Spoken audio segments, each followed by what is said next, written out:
I'm very happy to be here. I'm particularly happy to talk about this topic of the politics of tomorrow, mostly because I think working in an innovation lab and more generally working with public development practice is that the discussion on politics seems to be lacking often.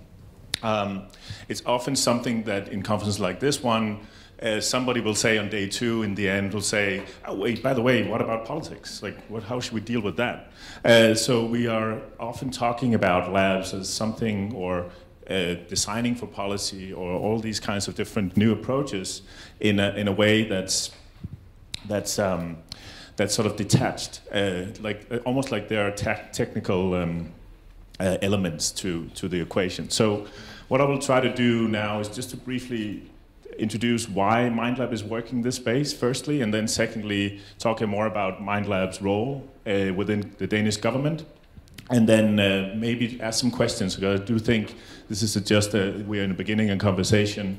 We should be asking questions more than perhaps thinking that we have the answers already.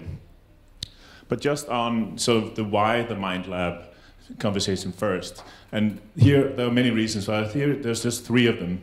I think one thing we are working on at MindLab is trying to fix, or trying to sort of introduce a new way of talking or developing public service systems, dealing with this as a participal a UK design firm some years ago called the Gyroscope Problem, which is all about, we have a lot of people, especially in the marginalized people in society, that are receiving a lot of different kinds of service offers, but really the ability to work with their situation to actually change it rather than just deliver services to them.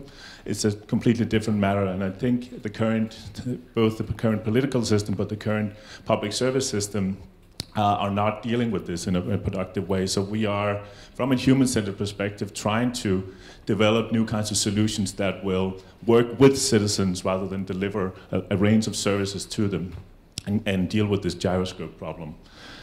I think a second thing is that we are trying to sort of fix this misconceived perception of productivity. This is a model, obviously, from David Snowden. And I think just introducing here, a lot of what we do at MindLab is trying to get the definition of the problem right. And I think a lot of what the public sector is doing, at least in Denmark, is work on the right side of this notion here. Even though that most of the problems that we're dealing with, whether it's in health or employment or social services, are in the top left corner there. So the question is, how do we work with problems that are more emergent, more complex, and more, have this sort of unpredictable character to them that will change over time. So rather than we try to fix or create solutions one-off, we have to sort of be better at creating continuous efforts that will address the problem again and again. So how do we become more productive about our problem understanding? How do we become more productive about how we address problems? And then finally, so just on this conference note as well, I do think we have a democratic problem, especially in Denmark. Even though we have a high trust in our public service system, we have a high voting rate as well. We have a failure in the terms of enabling the politicals. We have a lot of great political intentions, I actually think, when we look at our politicians. But what we don't have is the systematic ability to actually implement. So that's a democratic problem. We're claiming that we vote 4 years and saying, well, we want these kinds of political intents to come into power, but our machinery of government are not able to actually implement it in practice. So all of these, just to mention that MindLab is trying to sort of address this space, or these different kinds of challenges. And in terms of what MindLab is, there's another discussion in this space which is about social innovation and public innovation. And there's some confusion about what is what and why. When should we be talking about social innovations? When should we be talking about public innovations? This is one definition of social innovation by Francis Wesley from the Canadian social innovation generation. And it talks about this social innovation as being, as you can see here, a project, process, and program, platform, policy that challenges and over time changes the defining routines, resource, and authority flows or beliefs of the broader social system. And I came to think of it and saying, well, really MindLab is just a social innovation created to create public innovation, because MindLab is the institutionalized entity within the Danish government owned by 3 different ministries and actually also municipalities. So the history of MindLab is goes back to 2002. Back then, it was an internal innovation unit in the Ministry of Business. In 2007, became a cross-ministerial unit. Back then, owned by the Ministry of Business, Ministry of Employment, Ministry of Taxation. Since then, Ministry of Education has joined in as well, replacing the Ministry of Taxation. And then, I think it was 2 or 3 years ago, the municipality of Odense, which is the 3rd largest city in Denmark, came into the mix as well. And obviously the logic behind all of this is that, you know, once you take the user's perspective, once you take a human-centered perspective on any public problem, it becomes, per definition, cross-ministerial. It also becomes, you know, a matter that has to be dealt with in a different way. And this is the reason why Odense municipality was also sort of invited into the mix, because we need to have a more dynamic relationship between national planning or strategy and local experimentation or implementation. So we don't not only need to be cross-ministerial, but we also need to be, I guess, cross-public in the sense that we need to create that dynamic or that bottom-up movement. So I'm going to just be sorry that some of the slides are a bit rough because of the PDF translation here, but just to give you a sort of a practical sense of what MindLab is. So a smaller do tank or think tank in the Danish government. And one central feature just here is on the board. So our board of directors are actually the permanent secretaries of the ministries, which means the link is very sort of on the top management of the ministry. And then the whole logic is to combine that anchoring, you could say, with the citizens or the users or the end users' perspective.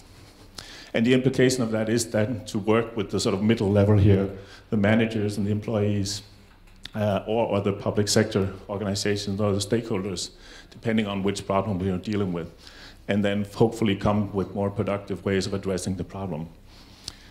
And the logic, I guess, just very briefly or roughly, is then, you know, in any given project or in any given way of addressing the problem, we will first go into say, well, what's really going on in practice? What are the everyday experiences of people that are either subject to this problem or involved in creating the solution? And then bring that into workshop settings, bring that into different ways of collaborating on the applications, and then somehow rehearsing new ways of doing this. It could be through design methods like these ones, or it could be also enacting it in real-life settings. And I think just one thing that is central to this is that we're talking about a new intelligence of decision-making here. So mostly, I think decisions, at least in the Danish context, are being made on statistical data that are designed to highlight or to validate what the problem is. It's serving the purpose of creating a larger societal claim or need. It's very much generalizable in the scope, and it's has this sort of one point in time analysis. Then you start to build from. And I think what we are trying to do at MindLab is at least expand or add to that by bringing in the qualitative or the ethnographic data, which are very much about understanding in context and generating ideas from that understanding. It's very much about accepting complexity as the starting point, the complexity of people's lives, but also the complexity of the problem. And it's looking at the causes of the problem in context again. And then an important thing, I think, is to say, well, the time here is that it's real time. You have to actually test over and over again when you have new ideas. you can actually bring those ideas back to people and then test them with them over time. So the cultural part of all this is actually that we are trying to, I guess, in different ways, enable a new culture of decision making. So one thing is that to sort of introduce a new way of thinking about what you are producing as a civil servant. In this case, I called it outcomes, which is a sort of more holistic way of thinking about the products of decision making, but not outputs. So it's a different way of framing the practice. It's all about bringing experimentation and the process of discovery into policy making. It's about having an authority role that is learning-based, where you actually accept the lack of knowledge, rather than thinking that you know everything in advance and you can actually formulate the greatest policy from that knowledge base. So that's very, very different ways of being an authority. I think that's really central in this point. It's a different kind of knowledge management. It's both iterative and learning-based, but it's also qualitative. And then I think there's an attitude question as well, which is about, I think most civil servants that I know identify as someone that actually is doing analysis or sort of a rationalized agent. And I think there's something here with synthesis which are more sort of about the intuitive parts of going with a hunch and trying things out. And again, comes back to the identification. How do you identify as a civil servant? Do you identify as an analyst or actually as somebody that is responsible for creating change? I think that those two are very different. So in terms of the innovation lab, it's an older definition, but what we are sort of talking about here is I've mentioned the first three of these, but I think the fourth one, in terms of the dedicated space, also mentioned by both Adam and Sabine. Adam talked a lot about the physical space as central, and I think that is still one of the keys, but I think it also might just frame the expectations a bit, not wrong, but it's not the whole equation. I think what we are talking about here as a dedicated space is a more virtual one, which is about, whether we're talking about policy development, whether we're talking about service innovation, we should think about enabling this new creative space. So in terms of talking about mindless work more generally, these are the sort of different aspect of it. So in any given project, this would be a part of it. So it's not only about, so we will start by looking at the service design or the concrete interaction between the citizen and the system, but then we will work our way through and say, well, that will have implications of how we develop policy. That will have implications of how we think about the governance models that sustain this over time. And then that will have implications of the capacity that is set there to create it in the first place. And then we come to the ever sort of present cultural change or mindset part of it as well. So I realize I have a little bit of time, but I just want to mention 2 or 3 things that we're working on currently, and I will get more into depth on that in the workshop. Well, one is we are working with both the Ministry of Employment, but actually the Ministry of Education in Denmark on rethinking their practice of policy making. And I guess it comes from a very sort of, in the Ministry of Employment example, it comes from a very ambitious reform agenda on wanting to create a new kind of public service system based on some of these principles. I'm not going to go into detail, but I think the point is here that what we're trying to enable, given the huge implementation task and the recognition that they are not creating the outcomes that they're wanting, is that we want to see implementation as an innovation process. So we want to get them, or with them, accept a strategic focus on the implications, all the things that are not working, all the unintended outcomes, and all of the potentialities that you're not thinking about in advance. So with a very radical and interesting political intent, what can you do in a shared effort? How can you collaborate better with the local level? How can you create a shared ownership of an implementation process?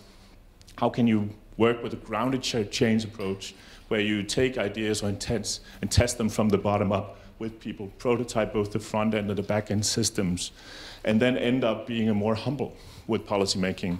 So reinventing the practice of policymaking from a more humble approach. So I'm not going to go, so this is one slide from the workshop, but actually what we're trying to do now is rehearse new phases of the policy cycle. So this is the ministry's policy interpretation of their own policy cycle.